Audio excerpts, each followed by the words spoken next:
You are Locked On Packers, part of the Locked On Podcast Network, your team every day. I'm Peter Bukowski, and I cover the Packers for The Leap, a newsletter I would love for you to subscribe to. You can follow me on Twitter, Peter_Bukowski. Follow the podcast on Twitter at Locked On Packers. Like us on Facebook, subscribe to the podcast, iTunes, Spotify, Google Podcasts, wherever you find podcasts, you will find Locked On Packers, the #1 Packers podcast on the internet, and the show for fans who know what happened. They want to know why and how. Today's episode brought to you by Get Upside. Download the free Get Upside app and use the promo code TOUCHDOWN for 25 cents per gallon or more on your first fill-up. We've got Trey Wingo on the show today talking Aaron Rodgers and the future of the Green Bay Packers this offseason. We've got former Packers offensive lineman Aaron Taylor on the show to talk about his experience on a Super Bowl winning team, why he thinks that the Aaron Rodgers Green Bay Packers partnership has run its course, and his initiative to help players with mental health. We also, at the end, have a little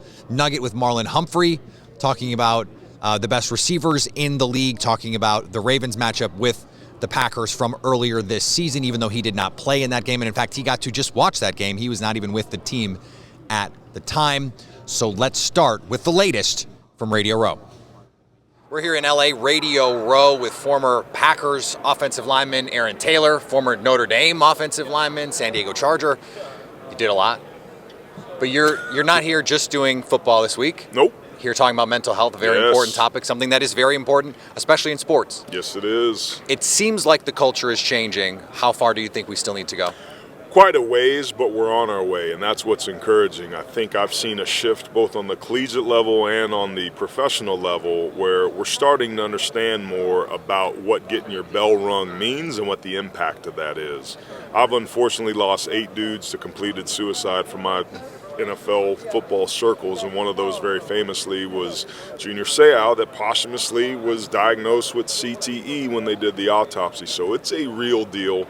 I think we're appreciative of that. I think that we're making strides to change that, both from a rule standpoint and for our sport that's inherently violent. And I think as a result of that, organizations like I'm here partnered with today, Same Here Global, I think the combination of all that is leading us in the right direction, but there's still more to do. And it's not just a football problem. This is a cultural, societal thing that we have to start to change. 100%, and that's really the message we're trying to get across. Mental health isn't a binary deal where you're either sick or not.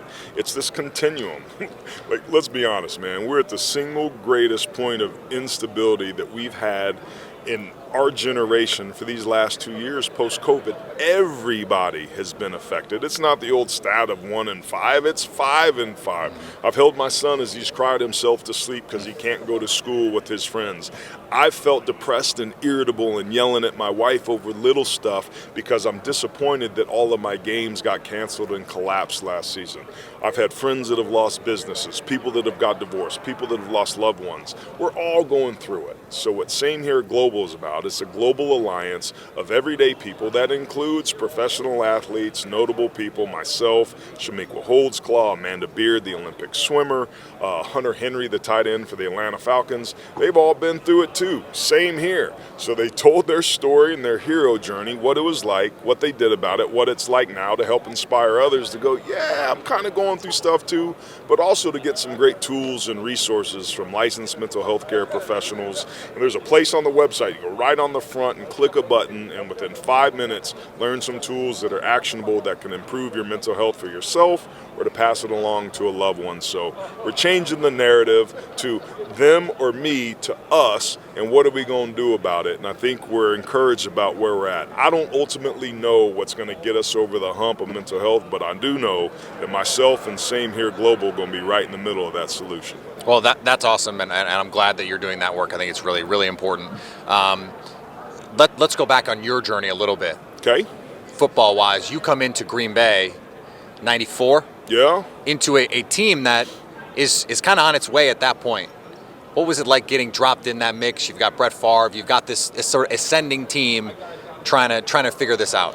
Well, it was great until I ruptured my right patella tendon on June 6th at 10:17 a.m. Not that I remember anything specific about that in one-on-ones against Don Davey. It was a great time to be there. And I was so disappointed I got drafted so late by this crappy Green Bay team, because I was supposed to go 5th or 6th to Tampa or the Rams, Tampa or the Rams, Tampa or the Rams. And it's a classic case of you don't know what you don't know. And I was telling people about this Super Bowl ring. Had I gone 15th or 17th, I wouldn't have this ring. My football story would be completely different. I was at the right place at the right time on an incredibly talented team that was close-knit, that had these incredible playmakers that all shared one football. I had these great dudes on defense, and Ron Wolf and Mike Holmgren and Reggie White and Brett Favre and Leroy Butler and like the litany of dudes we had. It was a special mix, and among my favorite football memories that started in '94 and culminated with back-to-back Super Bowls my last 2 years. The Packers team right now is going through a gut-wrenching loss, a loss that they did not think that they were going to have to endure, and it's really back-to-back seasons that they're doing that, right? So let's go back to '95. You guys go to the NFC Championship game against Dallas. That doesn't go the way that you want it to. How do you, both individually and collectively, say, all right, let's figure this out and move forward? Well, it was interesting. Like, defensively, we had to get bigger on the edge because they had some big, tall wide receivers. So did Minnesota. Like, you build your team and your roster to beat the teams that you got to beat. We could never beat Dallas in Dallas, but we got their ass up in December in Green Bay and ran through them. They wanted no part of that cold in our running game, and that was the difference, the location of the game. But we earned the right to have the location of that game based on what we had done throughout the regular season. So that was a big differentiator there.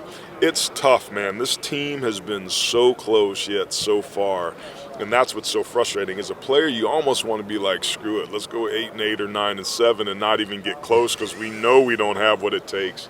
The sad and unfortunate reality is the Packers have been good enough to win those games, to play in the Super Bowl, to continue that long history of world championships, but they've fallen short for a variety of reasons. Sometimes it's Aaron Rodgers, sometimes it's special teams. I really would have liked to seen maybe a run in a helicopter into the end zone a couple of years ago, or maybe some different choices, but everybody's out there doing what they can to give the team a chance to win, but organizationally it's incredibly disappointing that they've fallen short because they've been better than they played. Those teams, you mentioned some of the guys, Reggie White, Brett Favre, Leroy Butler, but I mean it's more than that. You had guys like George Kuntz and Bernardo Harris and Santana Dotson, Gilbert Brown. We can go on and on. Sean Jones. A lot of personalities in that room. Did it take some management? It kind of policed itself. Like, what I loved about Reggie and his leadership style is he was a man of few words. He was kind of playful, but his faith was important to him, but he never hit you over the head with it. It was kind of like a faith of attraction versus promotion. It was like, here it is. He had something different. You see what you want, go ask him how they did it type of deal. So Leroy was loud and you know, a boisterous guy. Reggie was that way. Sean Jones was extremely quiet. Santana was kind of a loud guy. Gilbert was chill, big chilly. Strong personalities, but they were a tight-ass knit group, man. Like, there was no denying that there was one heartbeat on that side of the ball. Fritz Shermer, the defensive coordinator, was a big piece of that. Reggie was the voice that everybody listened to, but Leroy and all those other veterans that we had on that defense weren't afraid to speak up, and they all spoke in one voice. What was the prank that Brett Favre pulled on you? Because I know he got you with something. He got everybody with something. I was the victim of the icy hot Tiger Balm, East Asian. He'd love that. Third-degree burn, ghost pepper balls. That was not good. He was a big sulfur stink bomb guy, so he would set it up to where the stink bomb would be just under the heel of a chair, so when the coach sat down that would break the glass vial, and there would be this putrid sulfur smell that would go through. So Holmgren would come in, hey guys, everybody would start to meet, Jesus, what is that? Oh my God, is one of you guys okay and sick? And we would just all be dying laughing because we knew it was coming. That was who he was, man. He was this simple country kid from Mississippi that loved ball. He never put himself above the team. when I was there. He was a Good tough, caveat. tough guy, and the toughest guy I ever played against or with on any position at any level. He was the quintessential football player. Do you have a in the huddle Favre story, either it was funny or galvanizing or just something that you remember that stands out to you from a game or a practice or anything like that? Yeah, unfortunately, it was the 7-sack allowed night on Monday night up in Minnesota, where as an offensive line, we couldn't do much to stop John Randall and company. And what I remember most about that, we ended up losing that game, was that it wasn't a mother scratcher fest. It wasn't finger pointing. It was, come on, guys. Gosh, give me some time. Like, hang in there. If you give me a little bit more time, we'll be able to hit him over the top on a double move. And it was always collaborative. It was always positive. It was always designed to what it is we need to do to be successful. And that's what makes a great teammate. Famously, I wasn't on the team then when his dad died and he went out and played against the Raiders on Monday night.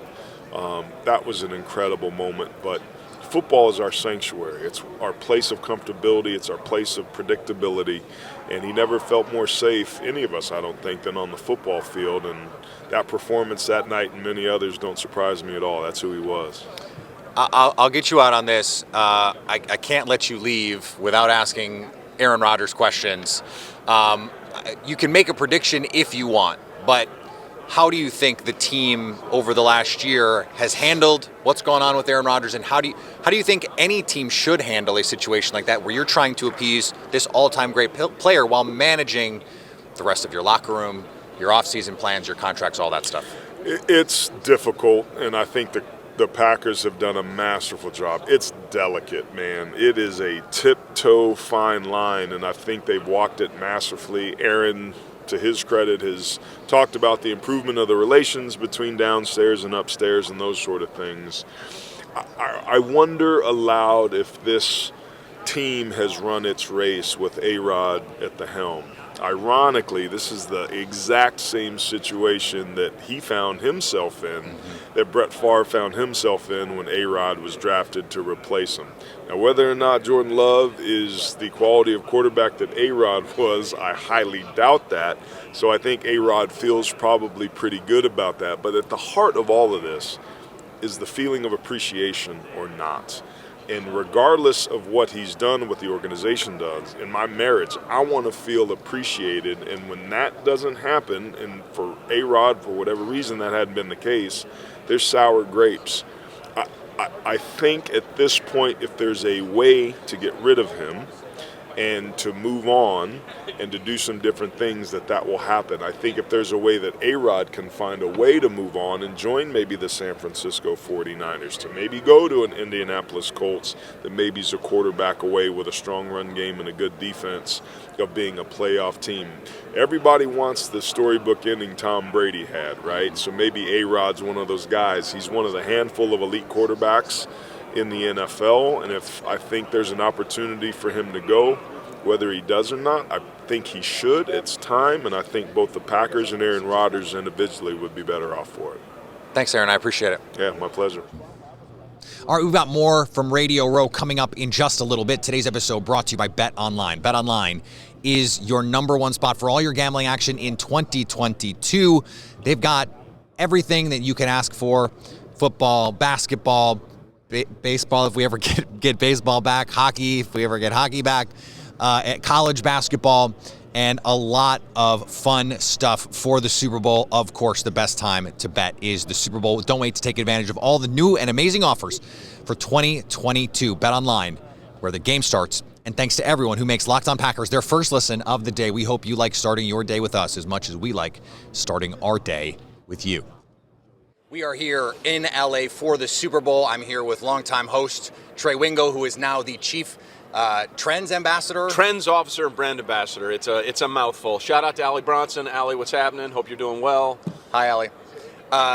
We have a great matchup this week. We got Rams, we got Bengals. We also have great ways to bet. So 2,000 ways to bet on the Super Bowl with Caesars. All kinds of prop bets, everything from first touchdown, coin toss. Will there be a defensive player score? It's only happened twice in NFL history. So that was one of the first real exotic prop bets in Caesars Palace history.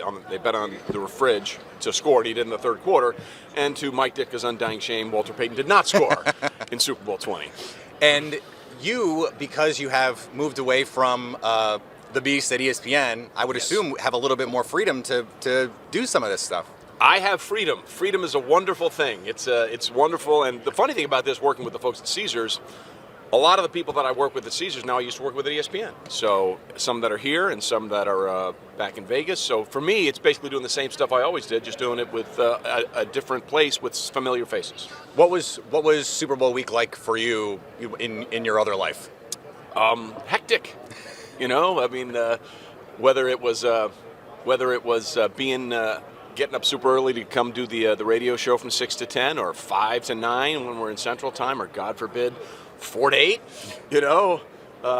that was difficult. But we did NFL Live every day, and all the stuff and post game and pre game Super Bowl stuff. So it's all really the same. We're just sort of maneuvering around in a different platform. There has been a lot of discussion this week with Joe Burrow and Matthew Stafford. The quarterbacks always get the love, but it does seem apt in this game because the Rams go, quote unquote, all in for Matthew Stafford, and then we have Joe Burrow, who is evolving right in front of our faces. Yeah. It seems like, I don't know if you believe in it, but whatever that is, it seems like he has it. I'm glad you said that, because I just wrote something for not to cross promote, but I wrote something for Facebook about that. But one of the things that was great about doing the draft every year, that man right there, Jim Carr, was my chief researcher for the draft, and he was also the chief researcher for Monday Night Football. So I'm happy to be working with him again. And we came across these great nuggets, Jim would, and I remembered this, and Jim sent this to me. This was an evaluation of Joe Burrow when he was 9 years old. Now, I want you to listen to this, seriously. Burrow played on a travel AAU basketball team. In one game, his team was down by 8 points with 30 seconds to left. His coach said, Tom Vanderven said, "We thought it was over, but then Burrow took over, scoring 9 consecutive points, including 7 straight foul shots. I'd never seen anything like it. It was then that I knew he was different from everyone else. I couldn't believe the poise under pressure he had of a 9-year-old. Vanderven is a professor of sociology at Ohio University. After the game, I told his parents that Joe had the kind of qualities that you'd find in cops and first responders, and also serial offenders. He has the kind of qualities that people have, where his pulse probably doesn't change no matter the situation he finds himself in, whether he's mowing the lawn or pulling people from a fire." So Joe could either be Dexter or a really good quarterback. So thank God he's using his powers for good and not evil. Well, he had to pull the Bengals from the jaws of a fire in the second half against Kansas City, and he did Correct. it against Patrick Mahomes. Yeah, pretty remarkable in what we've seen in just his second year. Yeah, well, I've been very consistent about one thing all year, from week 1 to now. The only team that can beat the Chiefs would be the Chiefs, and they certainly beat themselves in that game. But that's Burrow's quality. If you give him an opportunity, he'll take it. Like, look at the divisional game against the Titans. He was sacked 9 times. And it was a low-scoring game, and Ryan Tannehill had the ball with a minute something to play to maybe potential game-winning points. Instead, he throws a tip ball that's intercepted, and Burrow says, "Fine, I'll take it," makes the one throw he needs to make. The sideline route past the corner in front of the safety that sets up money back for a 52-yard field goal to win the game. So he's never going to be the most stats-driven guy. I mean, even though he threw for 4,600 yards and 34 touchdowns, he's the guy that can make it not work for 3.5 quarters, but if you give him that opportunity, he'll take it in the fourth quarter. As we look at some of these props for the game, anything stand out to you in terms of what you might like here? Well, we haven't had a safety since Super Bowl 48. That was the first snap of the game for Peyton when the center snapped it over his head, and Noshawn Marino had to cover it up in the end zone. And this is the longest stretch we've gone without a safety in Super Bowl history. So if you're interested in that sort of thing, maybe betting on the idea that a safety is scored might be a good one. You're probably getting some nice long odds on that too. There's a lot of stuff on this that I like. Were you ever the kind of person that's like, I'm going to bet on the coin toss? Oh, yeah. But actually, that is the most voluminous 2 seconds in sports betting every year. Yes. On the coin toss. Yes. And no surprise, it's heads plus 100, tails plus 100. Yeah. Although, what is it, Jimmy, is it 29-26? Tails has been in favor of it, and we're on a run now. So tails sometimes fails. Tails sometimes fails, yes. And also, I think the last 7 guys who called tails have all lost. Isn't that what it is? Yeah. So they won the toss. They won the toss and lost the game. Yeah. All right, so good for bettors, bad for the players. Correct. Which bettors don't really care about. Also true. Maybe you could fade the team that you think is going to win the coin toss. Correct. a lot of good stuff there. When you look at the outcome of the game, Yeah. like, you don't have to make a pick, but Yeah. if you want to, you can.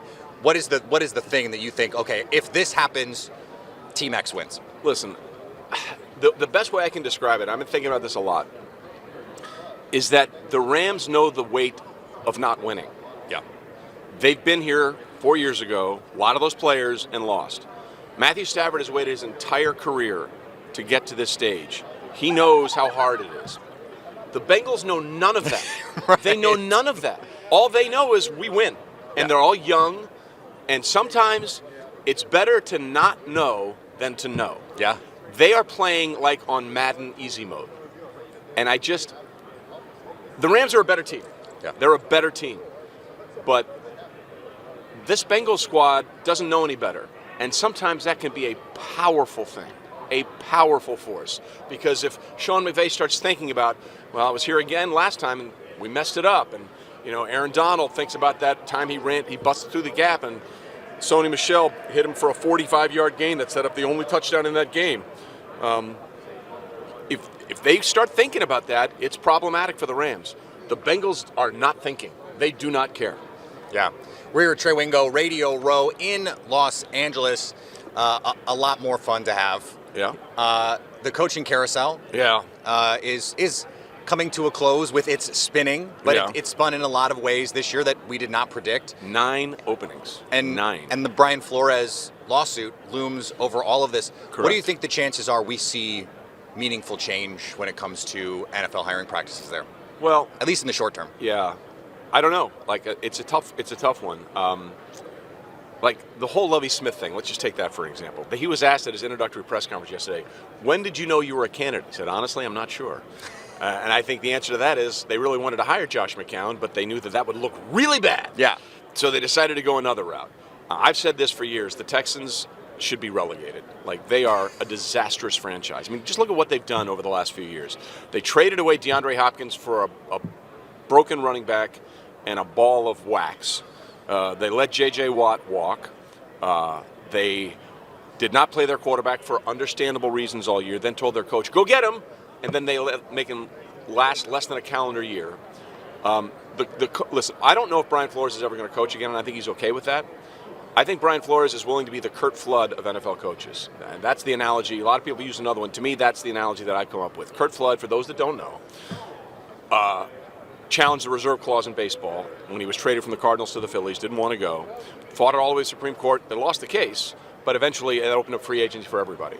And I'm hopeful that if Brian Flores is willing to throw away his career, we will see meaningful change, but it doesn't start from here up. It has to start from the top down. And when we don't have changes in leadership who are looking at the way we do the hiring, I don't know if it's ever going to change. Yeah. So I don't know if we can build from the bottom. We have to dig down from the top. There are 30 teams not here. Yeah. Most of them pretty upset that they're not here. Some of them pretty happy to be picking at the top of the draft instead. Yeah. But the big offseason story is going to be what happens with Aaron Rodgers. Yes. And you were just like last year. Yeah, exactly. But we didn't know that this time last Yes. year. Yes. We did not really know, or at least publicly know, that there was this tension behind the scenes. Aaron Rodgers says things have gotten better, but we still don't know what his future is.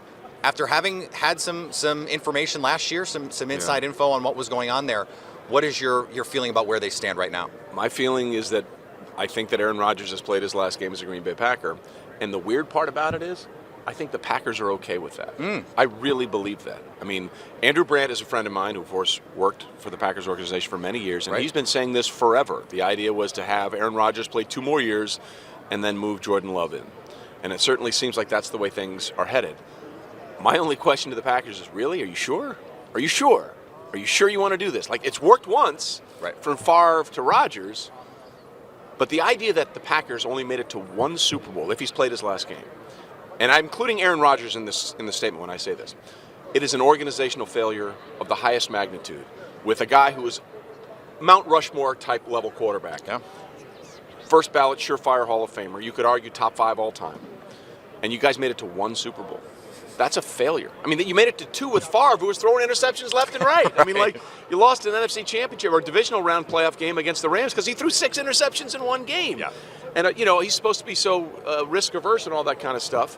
But if he has played his last game, everyone in that organization, including Aaron, because he hasn't played well in a lot of those playoff games, has to say, how did we mess this up? Because you had a generational quarterback since 2008, and you got there once as a wild card. The team has said we want him back. The president, Mark Murphy, recently said we want him back, and that the organization is aligned on that. But there is also a difference between saying we want him back and we want him back at a cost. There is always a cost associated with those comments. Right. Well, it's like when someone says, no, he's our guy. It's easy to say that in May. It's Right. harder to say that in October. Right. Like when all these, when Trey Lance was drafted and the Niners moved up all those picks to get him, Jimmy G's our guy. For now. Yeah. Like there's always a hanging participle on those sentences, right? You say that now because it's in your best interest. Right. That doesn't mean it might change. Listen, I think they'd be crazy to try not to make it work, but I don't know if they can make it work. If he says, okay, this is not working out, I think everyone would feel better if we moved on. And I was frankly shocked how fast fans after the loss were just sort of like, at a certain point, what are we supposed to do? Because they feel like you do, that they should have won more in all this time. Correct. So let's say Green Bay says, okay, we'll move you. What makes sense for each side? Is there a move that does make sense for each side? Well, obviously, a lot of people will look at the Denver hire of Nathaniel Hackett. But if you're Aaron Rodgers, I mean, and everyone's a competitor. Do you really want to go to a division where Justin Herbert and Patrick Mahomes are there, and Derek Carr's playing pretty damn well? I mean, if he does go to Denver, that's automatically the best quarterback division by a mile. Yeah, and one of the best we'd ever have. Yes, and I don't think it's going to be that easy for him. Now, granted, Denver has a good defense and they have some weapons. They're going to have to give up some of that if they're getting Aaron Rodgers. So I don't know. Like, suddenly Tampa Bay is interesting. Yeah, right. That's interesting. New Orleans might be interesting. I think suddenly there are a lot more. Don't say that too loud. Ross Jackson might hear you. Host of Locked On Saints. Yeah, well, we'll talk about that later. So there's all kinds of possibilities. But so the Denver thing, I think people are trying to put 2 and 2 together, but sometimes that doesn't make 4; it makes 5 or 6. So if I were Aaron, I'd maybe think about looking at some of those other scenarios. The other domino there is Davante Adams. Yeah. So what I've been saying is, there is the easy line to draw. Okay, well, Denver could just trade for both of them. I think there's just too much. We've never even seen a deal like that. Yeah, that's Madden yes, stuff. Yes, and we'll take all the cheese. Yeah. And and all the beer at the Miller Lite production all the spotted factory. cow. Yeah. We'll take all of that. Yeah. I don't think that makes a lot of sense. But a team like Las Vegas, reunite him with Derek Carr. That could make some sense there too. Is there a move out there that maybe we're not putting enough attention on? Because to me, it's Russell Wilson, but we didn't even know this time last year that Aaron Rodgers could be out there. Think about it. Like what you just said is really interesting, right? We all know how important the quarterback play is in the NFL. If you don't have a dude, you don't have a chance. Like the Titans Bengals game, Ryan Tannehill's a guy, Burrow's a dude. Yeah. We could have Russell Wilson, Aaron Rodgers, and Deshaun Watson for a variety of different reasons all change teams this offseason. Might be the wildest quarterback offseason we've ever had. And Kirk Cousins is just like, why not me? Exactly. Well, I have a variety of reasons. They're threefold. Trey, this was great, man. I appreciate you taking the time. Pete, anytime, brother. Shout out Allie Bronson. Let's go. All right, before we finish up here, today's episode brought to you by Get Upside. This is an app that if you buy gas, you should be using. And guess what? You probably buy gas because most of us buy gas. We have to get places. We have to do things. And gas prices, they're too high. They've come down a little bit, but they're still too high. So why not get money back just for doing something you were already going to do? That's what Get Upside does. Download the app, enter the promo code Touchdown. You'll get 25 cents or more on your first fill up and get cash back every time you fill up with Get Upside. Take the money out whenever you need it. Take it out, put it on your bank account, Amazon gift card. You could send it to me if you wanted to do that. I would love it if you did that. I don't know why you would do that, but you could. I'd appreciate it. Download the free Get Upside app and use the promo code Touchdown to get 25 cents per gallon or more off on your first fill-up. What can you tell me about the game plan against Davante Adams? Because I have not seen since Randy Moss a receiver handled the way that Baltimore and you guys treated Davante.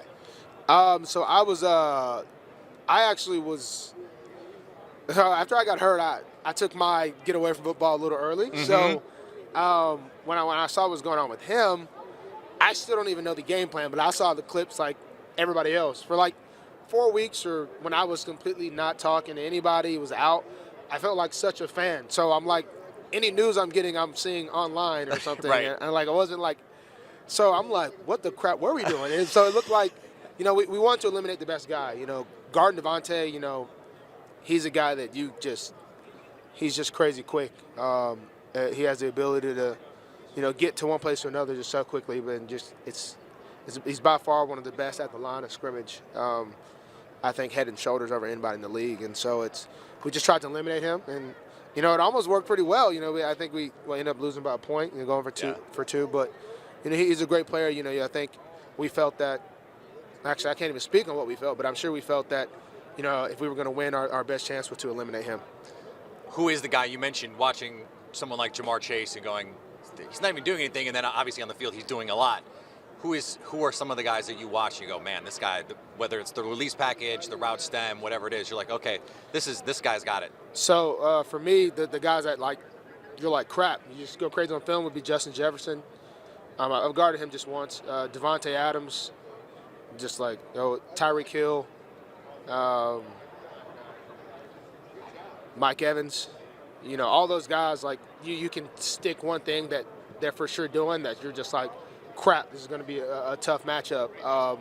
Those are just off the top of my head, but it's weird. You got those guys that like, this is what they do well, this is what they do well, and then you got the guys like Jamar Chase. You're like, I don't know what he's doing well, but he's doing something great. Like, you know what I mean? So it's just crazy. I mean, it was crazy.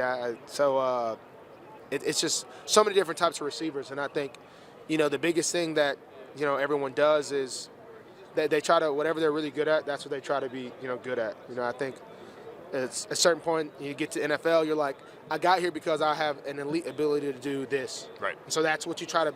How sharp can I get that craft? I know for me, thing I'm good at is being really physical. So how sharp can I be at being really, really physical? And I think honing in on what you're really great at and trying to get better at the things you're just good at, I think is kind of the key. And a lot of guys show it week in and week out in the NFL. So it makes, I think the step from a good player in the league to a great player is such a small margin of error. And the thing I love about football is it's got to be earned every year. So, you hear guys that are like, I'm great, but it's got to be proven every year. It's a small margin, but it's the hardest jump to make. It's the hardest jump, and every guy wants to do that, make that leap. I remember when I got a chance to go against Odell, they told me I was going to follow him, I think it was my second or third year. I was like, I feel like this is a chance that I can show that I'm great. So the great guys are always being chased. That's the best thing about the NFL. Every year it's a new person that can be the best corner, the best quarterback in the game, the best wide receiver in the game, and that's kind of what the good ones are always chasing every day. All right, thanks to our guests today, Trey Wingo, Aaron Taylor, Marlon Humphrey. Awesome stuff from Radio Row in Los Angeles. We'll be back even more stuff the rest of the week, and we'll have some stuff on Friday that we'll push to Monday so that we make sure you get everything that we are doing here from Los Angeles and the Super Bowl that, come on, you thought that the Packers would be in it. Unfortunately, not the case. You can follow me on Twitter, Peter_Bukowski. Follow the podcast on Twitter, Locked on Packers. Like us on Facebook. Subscribe to the podcast, iTunes, Spotify, Google Podcasts. Wherever you find podcasts, you will find Locked on Packers. And anytime you want to hit us up on the Locked on Packers fan hotline, you can do that, 920-341-3775. To stay Locked on Packers.